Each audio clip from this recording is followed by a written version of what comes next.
Hi there, I'm Mark Wills, the largest notary signing agent coach in America with over 70,000 notaries that I've helped to date. And I truly hope this video you're about to watch brings you a ton of value. So whether you are just researching becoming a signing agent, just became a signing agent, or been a signing agent for a while, I truly hope that this video brings you one step closer to whatever your goal may be. Happy learning. Bookkeepers are amazing because they help us understand what we can write off. But I don't think people understand the power of what write-offs mean. People don't really understand the power of deduction. So I figured me and you can have a little quick conversation. She's not a tax preparer, nor am I. Always hire a tax professional. This was just an example on why bookkeeping is so important. I love the point that you're trying to get across of money back in your pocket, because that is so huge. And tracking everything, bookkeeping is money back in your pocket if you're doing it right. I wanted to start, I sent Zoe a little video clip. I feel like it's really relatable. I'm thinking of bringing homeware into the store, so that's a write-off. That's a write-off? Yeah. Do you even know what a write-off is? Yeah, it's when you buy something for your business and the government pays you back for it. Oh, and who pays for it? Nobody. You write it off. Who writes it off? I don't know. The write-off people. What? Why are we having this conversation? I'm sure everybody has heard that little skit before. What is a write-off? Let's use a couple generic assumptions here. So let's say that you made $10,000 as a notary. Your tax rate's 25%. Frankly, it's irrelevant what your tax rate is for understanding this. But let's just say your income is $10,000 in notarial income, and your tax rate is 25%, and you had zero write-offs. There was nothing, no expenses you deducted. You would then pay $2,500 of taxes to the IRS. This is without any deductions. Now, let's talk about deductions, because the goal of deductions is to lower your taxable income. You are trying to lower the $2,500 that you are paying the IRS using the same assumptions, but this time you have deductions. You're keeping track of your expenses, like Tara is going to teach you how to do. So if you made $10,000, but now you kept track of all your expenses, so therefore you had $3,000 of expenses in 1 year, your net income is $7,000. Now, the IRS is going to tax you 25% on the $7,000. Now you're going to pay $1,750. So by deducting your expenses, you're going to now save $750 in real money. That is money back into your business. This is what write-offs mean. And so a write-off is meaning you can deduct it from your taxable income. So therefore, the IRS cannot tax you on the money that you spent things that help move your business forward. By the way, she's going to cover your airfare to conference is tax deductible. Your ticket is tax deductible. Your hotel room is tax deductible. Food you eat, she's going to cover all of this. Did I explain that okay, T? That was perfect, Mark. Bookkeeping is tracking your invoices, where you're getting your money from, all of your income, and then your expenses, what you spent on conference, what you spent on that printer, your airfare.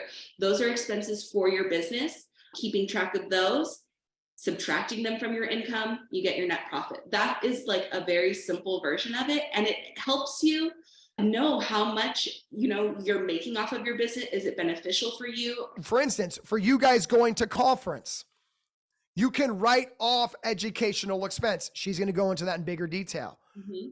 And so the cost of the conference isn't $1,500.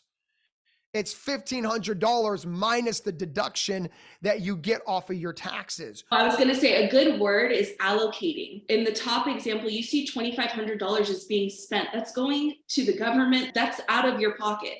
In the bottom example, you see $1,750 is spent just to the government. You're saving $750, like Mark mentioned. Is it going to help your business? Taxes don't necessarily help your business. It's just you have to pay them. That's right. But are you going to use that money to help your business, money back in your pocket, or are you going to give it away? We have a conference coming up, the Loan Signing System National Conference. Yep. So I'm getting a lot of people, well, Mark, that's $1,000 if you add the flight in the room and the ticket. And I'm like, well, you're not understanding, like, you're going to spend $1,000 somewhere else, but you can write this off. Exactly. Understanding how your deductions work is really why you should pay attention to this training. On the IRS website, there are lists and lists and lists that you can find of tax write-offs. We're just going to go over a general list that we think would be beneficial for you guys. You wrote printer, paper, absolutely. The accountant fees from previous tax prep, absolutely. Those are legal and professional fees that you need for your business. Another one that I know is going to be huge is auto expense. So you guys are driving to a lot of your clients. So there's going to be two ways of tracking your auto expense.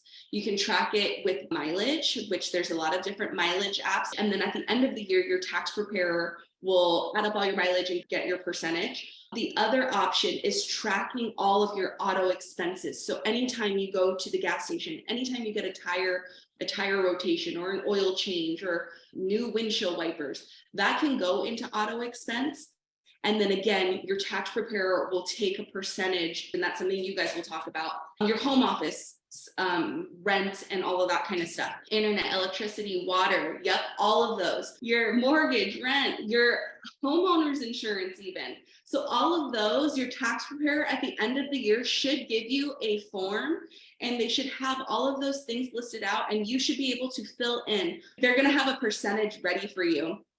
And once you fill in how much you spent, they're going to be able to write that off. So it's not going to be 100%. You can't write off 100% of your home because you obviously live there. What you want to keep track of is, or keep handy, are your bank statements, your receipts, any invoices that you create, anything that you're sending out, you want to keep those.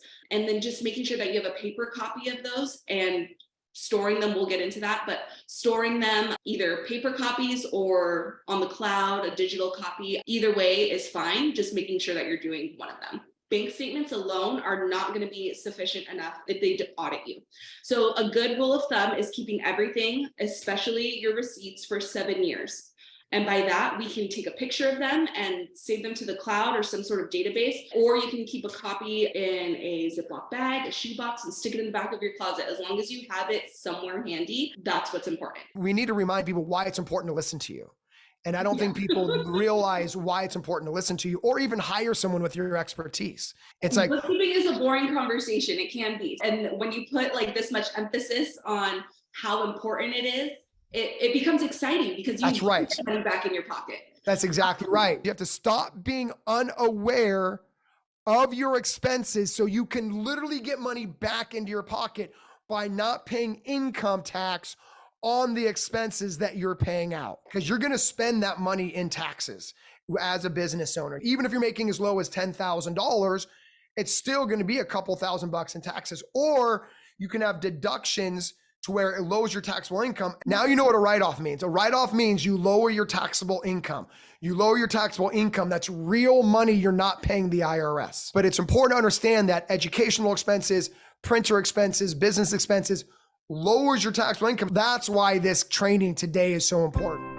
I hope that video brought you a ton of value. And if you want to continue to get information just like this, subscribe to my YouTube channel and hit that notification bell. And of course, if you have any questions about what you just watched, don't hesitate to comment below, as I'll get back to you 100%. And if you're interested and you could use some free information, I'll be becoming a notary signing agent. Simply click the link below.